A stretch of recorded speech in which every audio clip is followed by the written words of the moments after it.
Sino ang halimaw mula sa dagat?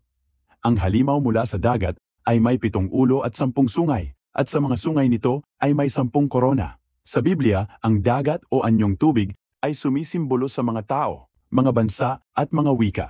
Kaya't ang halimaw na ito ay magmumula sa maraming nasyon, at ang halimaw na ito ay walang iba kundi ang United Nations.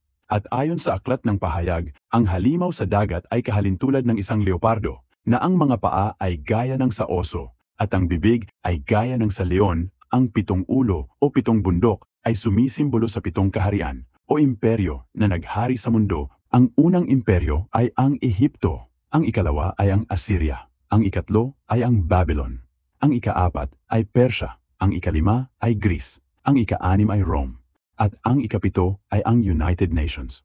Sa panahon ng pagkakasulat sa aklat ng pahayag, ang imperyong Romano ay umiiral pa, kaya ito ang ika-6 na imperyo, at hindi pa dumarating ang ika-7 imperyo o ang United Nations. Ang ulo ng halimaw na nagkaroon ng sugat na nakamamatay, ngunit gumaling ay ang Babylon, at ibinabalik nila ang Babylon sa pamamagitan ng pagtatatag ng One World Government para sa panghuli at ika-8 kaharian na darating, na parte rin ng 7.